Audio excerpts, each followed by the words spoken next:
What's up, boys?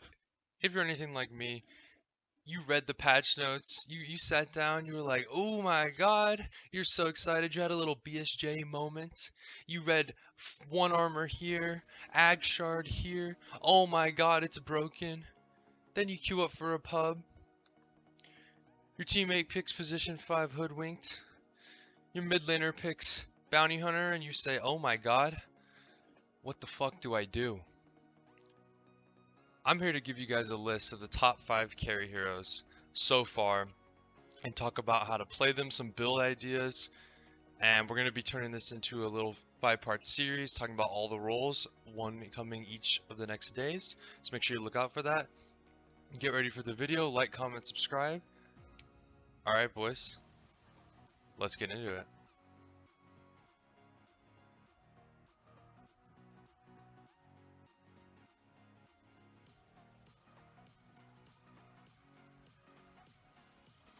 So getting into some honorable mentions to start, we're going to have PA and AM. They were good last patch, but they're really good now. And I think some of the reasons they have win rate increases are because of the new orb with Orb of Venom and Blightstone in it. It lets them dominate the lane even harder. And when these heroes get ahead, you guys know how scary they are, even from the get-go at level 6 or so. Also, they're split pushers, right? They get that Battle Fury and they have a clear game plan. And split pushers are really strong when there's lots of confusion. People don't know what's going on right now because there's a brand new patch. No one knows what's good. They don't even know where they should be going. They don't know which core to follow. That's when split pushers pop off because the enemy team's so confused and they're not going to be able to deal with you properly. Coming in first, we have a hero that is no stranger to the nickname Free MMR. Wraith King got 2 changes in 7.28. Mainly, the crit is no longer a chance, no longer pseudo, it's a guaranteed critical strike every 4 seconds. Now this buffs his laning stage a shit ton, because he was kind of unreliable, right? You either got ahead and you just free farmed, or you got dumpstered and you played so that you could jungle later. Now, you have a hero that can level the crit level 1 and guarantee CS and get good trades because you know you're always going to have more damage than the opponent. At level 2, you're going to take your stun, and that's your power spike. You're really strong. Often your support will be level 2, and then you guys go together. Usually you have 2 stuns or a slow, and you beat them down. Make sure you're focusing on trading only when your crit is up, right? So every 4 seconds, you can initiate a trade with the enemy, and if you do that, you're always going to have more damage and be ahead. Also, you can use your crit to secure creeps. Remember that? So it's a really good range creep secure. But don't be afraid to use your stun for that, just in case you're going to get punished too hard. Also, you'll see a difference is here, BSJ has opted to go for laning items, right? You used to before, you would rush your Gloves of Haste and you'd go to the jungle. You were a hero that played to lose the lane. But now, you can dominate the lane. You get your wand, you get your bracer, you go for your boots, and that's when you're really strong. And the enemy carry, or the enemy offlaner won't be able to CS against you. And then once you push the lane into them, you still have your jungling spell, which is a 2-for-1. And you have the skeletons and the lifesteal. So now when you go to jungle, you know what spell to level, and you're going to have everything you need, right? One thing to remember with this new Wraith King is with points in your skeletons and that crit strike, you're really strong around 5 minutes. Make sure you pressure with the catapult. Your item build is going to be going towards a radiance, right? That's our favorite thing to do on Wraith King. You just walk in, you're a fucking beefcake, and you just clap cheeks, right? But getting to that radiance, you have a couple different options. Some people have been going for blade mail first. Other people have been testing out this new armlet. I think you guys should go for these early items, blade mail or armlet, because if you just go into your jungle and try to AFK farm for a radiance, you're really throwing away all that power that IceFrog just gave you with this new patch, right? So going for an item like Armlet allows you to play with your team in the early game and really get some map control down, get the mid tower, get the enemy safe lane tower, and then you open up the whole map for yourself to farm and your skeletons to get you a shit ton of gold. And that's when you go for your Radiance. After the Radiance, you're going to want to go for items like AC if you need armor, if you have to man up to an enemy, say PA, Juggernaut, something like that. You go for a BKB if you're really struggling with getting in there and stunning people without being stunned yourself. Or you can go Abyssal if you have like a fucking Quap on the enemy team that you really have to, or a fucking Hoodwink that you have to get locked down because they're so annoying This next hero is perfect for those of you that your only goal is to tilt the fuck out of the enemy offlane player. We got Ursa, who received some minor buffs, but actually turned out to be really good for the hero.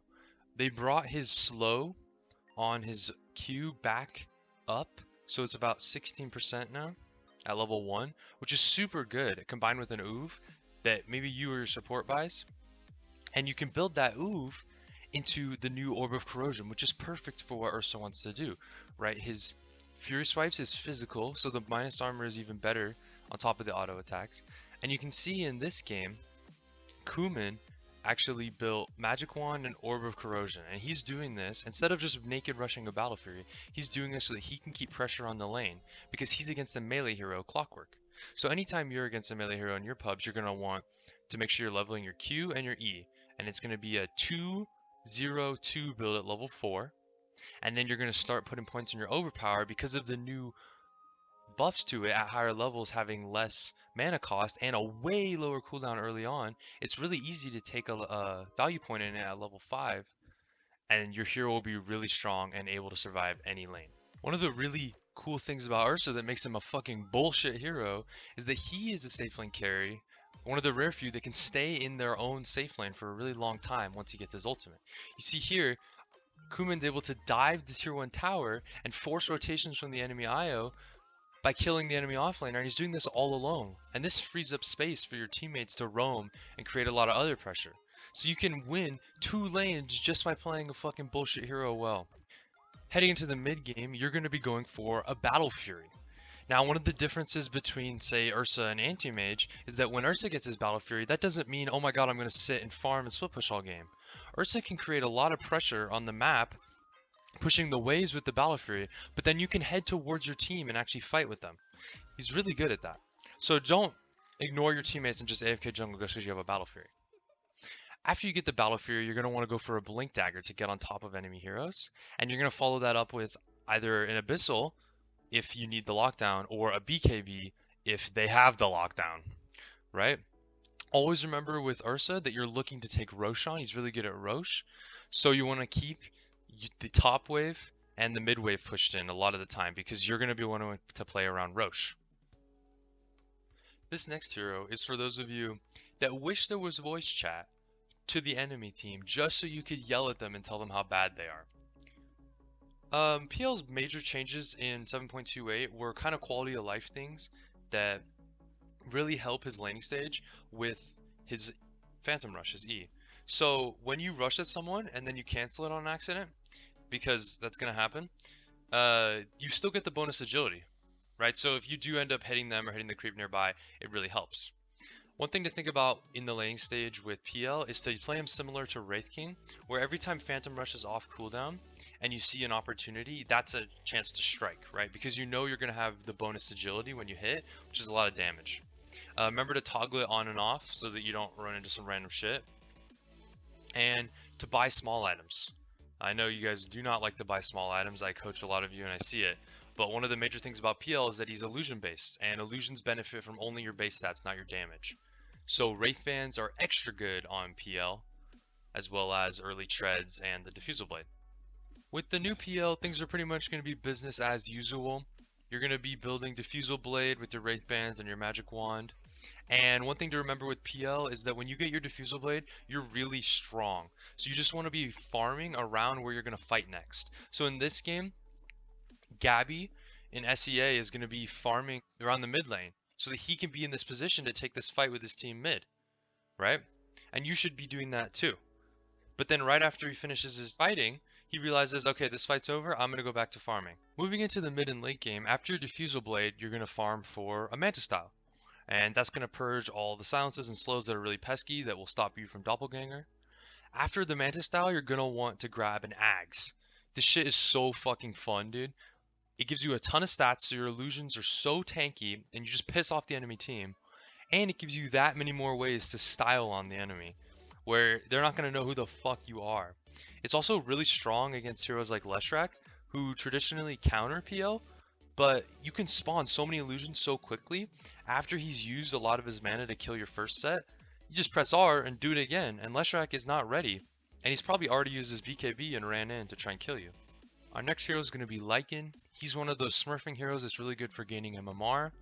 And he's pretty much always going to be really good, or he's a non-factor. One of the tips going in with Lycan is that you should send your wolf to the enemy bounty rune, just as you see Crystallize doing here. In your pubs, the mid lane is probably going to be doing fuck all, thumb up his ass, staying in mid lane, waiting to block. So when he's doing that, you should be denying his bounty rune with your wolves. And don't be afraid about the mana cost. You're really just going to be spamming the wolves in the early game to help you CS and to help you harass. Lycan's going to be kind of different than the heroes we talked about previous because he is rushing big items. He's going to be rushing a Necronomicon. And you want to get a stick going into it and start off just with this item build here with the 2 rings of regen, tangos, and a coiling blade so that you can provide yourself with lots of sustain when you decide to go jungle. Right when Lycan gets his ultimate, you want to be using that shit off cooldown, right? Because you're usually going to get it really fast because you can jungle after you're level 5. So as soon as you get it, you want to be looking to either run down the first person you see in your lane, or watch what Crystallize does here. He's level 6, the enemy carry isn't, he TPs right into that dude's lane and says, what the fuck is up? He has his Necro Book, he has his ulti, he's getting in position, right? And Lycan's one of those heroes that can put a lot of pressure on the enemy team because you push towers so quickly that him being here, he doesn't really care what happens. He's just going to run at the first person he sees, which, as you can see what happens, gets the kill. But now, because you're Lycan, the enemy team is under a lot of pressure because you can push this tower so fucking fast. The key with Lycan as well is to look for those kind of plays only when you have your ultimate up. Right now you can see his ultimate's down. He's changed his approach. He's just going for creep waves. He went for the jungle camp. Now he's going to cut the next creep wave. He's not even looking mid or top. He can't do anything, right? He's just a creep right now. All he does is right click thing. Lycan is one of those heroes that's so good for gaining MMR because the way he plays it's a formula, right? Every game you're going to take the enemy safe lane tower. Then you're going to haul your ass mid. You're going to hit that shit. Maybe someone defends. That's perfect because you have your ult. You run them down. They don't defend. Okay, great. I'm closer to my Necro 3. And you can see that's what Crystallize does. He farms from bottom after he took that tower all the way to mid. And now he's going to block his ass right in the enemy team's triangle. Another thing about Lycan is that once you have this Necro 3, you're going to want to pick up your boots, and then you want to get your ass into Roche. Tell your team, buy smoke if you want to, get to Roche, because when there's no more towers left, you don't just want to run at the top tier 1. That's useless. So you want to run at the enemy mid lane and the enemy safe lane tower, and when that's done, you go right into Roche. If the enemy team wants to contest you, that's great. You have your ultimate. You're ready to go. With Lycan, you're going to have a super similar item build every game. You're going to be rushing Necro 1 no boots into Necro 3. And you're going to want to be fighting when your ult's off cooldown. Then you're going to want to go into either the Helm Dom for if you need more lockdown, or if you need, say, a troll, or if you want the Hellbear Smasher just to split push more. Then you want to go for an AC if you need to man up against enemy hard carries. Like in this game, he's against a troll and a PA that only do physical damage. AC is the best item you can buy. And then after AC, you can either go back and upgrade your Helm Dom if you want to get the Thunder Hide, which is the big Triceratops creep. The active on it's super strong, or you could also go for an Abyssal Blade to lock down the enemy squishy heroes like fucking Hoodwinked. And MKB also works for damage. So our next hero is pretty much the hero that everyone goes, oh my god, I'm so good at Dota, but all they do is fucking spin TP out. They rely on that oh shit button, but they think they actually deserve their MMR. This hero is Juggernaut.